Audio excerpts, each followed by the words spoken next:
How you doing, YouTube? My name is John Turner. Some of you might know me as the Marine with the tattoos in the Marines Dance to Backstreet Boys video. It got quite a bit of hits. Today I'm here to talk about PVC bows. I'm a huge outdoorsman. I'm from Cincinnati, Ohio. Recently, gun season just ended, and I'm getting back in the swing of things with archery.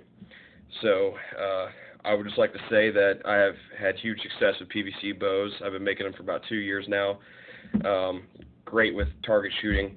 I have not yet got the chance to take a deer with a PVC bow. Unfortunately, there's no elk or hog where I'm at in southwestern Ohio. So that's definitely on my list of things to do.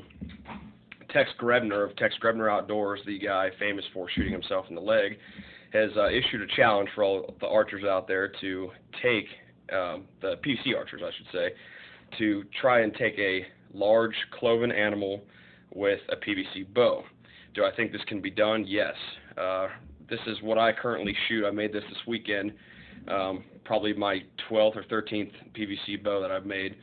This is a 5-foot long Mongolian style bow, except there are no sayas, made of wood, popular by Backyard Bowyer. I've got both of his books, one for wooden bows, and then one for PVC bows. Very knowledgeable guy. For such a young age, he's a badass at doing what he does. Very creative. So once I was inspired by him, my first being the PVC longbow, I came up with this guy. Now, this is the best shooting, most accurate, and the heaviest poundage that I can handle at a long draw length, or at a long draw, say on a deer, when sometimes it takes 30 seconds before you can release an arrow, if you know anything about deer hunting. Sometimes they'll hold it behind a tree or something, you don't have a good shot. So this is what I've got, 5 foot long, and I'm real big into Native American stuff, so I've decorated with some beads and, things of that nature. But one thing I've never seen anybody do that I like to show is I've got squirrel tails right here on the limb, on both limbs, and they were just squirrels I shot earlier this season, and took their tails and I lashed them to the back of each limb, mainly for the reason that with this curvature of the PVC, you get some string slap and it's noisy. So, obviously, if you have experience, you'll know that deer, when they hear a compound bow that doesn't have a limb saver on it, or string silencers or things of that nature, they hear a twang or a snap, and they tend to duck the shot or hop the shot. So what I've done to quiet this down is added squirrel tails on each end. And then I've got raccoon tail string silencers also. So there's no twang, it's just a whump, just like a regular compound bow that I shoot. There is no PVC on the inside. It's still hollow. This is 1-inch PVC. Some people do 3/4 inch with a 1/2 inch on the inside. That's a pain in the ass. Trying to pack them down and everything, then put fiberglass in it. There's no need to do all that. With all the curves in this, a Mongolian style bow, with all the curves in this, it gives it plenty of power and speed, and I get 180 feet per second out of this bow, just like a regular recurve. So shoots exactly the same as my wife's 45-pound Samick Sage. Cheap little recurve, but I'm getting the same penetration and the same exact performance out of my cheap-ass Walmart carbon arrows. You don't need anything fancy. Indians did it with cane, for Christ's sake. You don't need any, high-tech $80 arrows. So, anyway, the string I also made myself out of artificial sinew.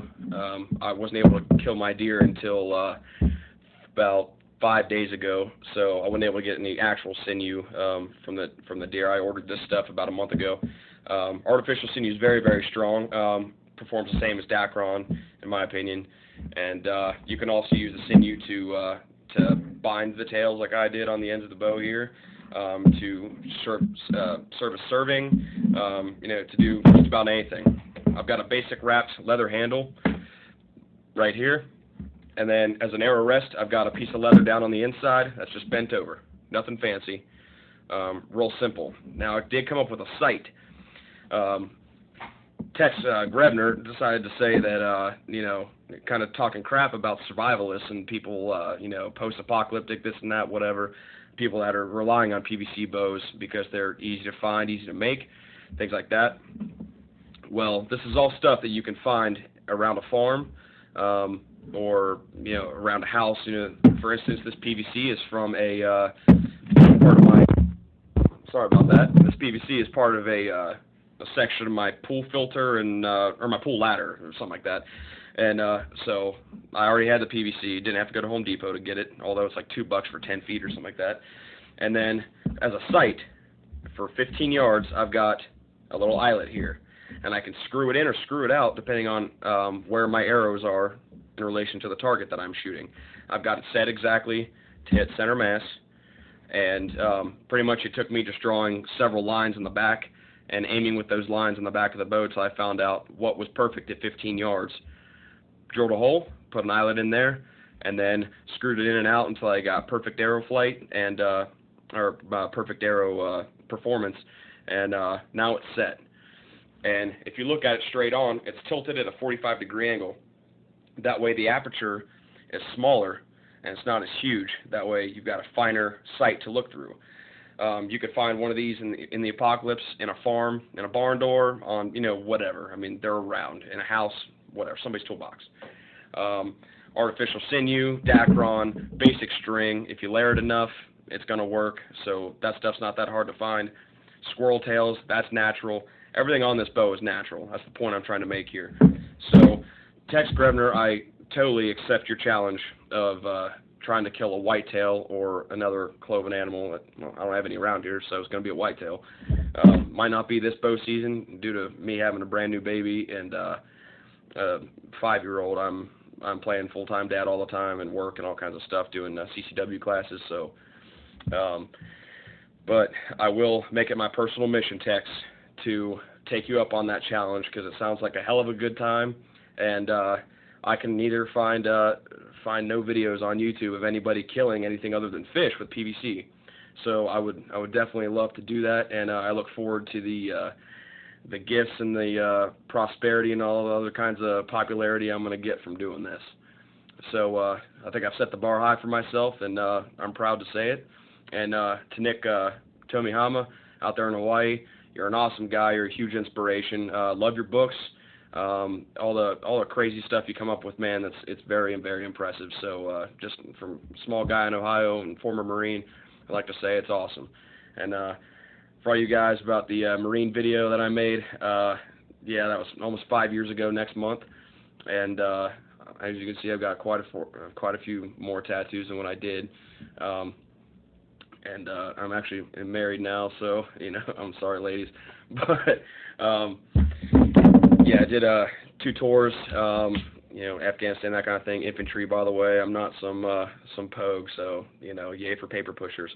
But anyway, now that I'm off subject, just want to say, PVC bowyers out there, stay safe, have a good time. That's the most important thing, and do the best you can at trying to prove Tex wrong and get a whitetail, or if you're fortunate enough to be in Colorado or something, getting an elk or a bear, something along those lines, maybe even a hog.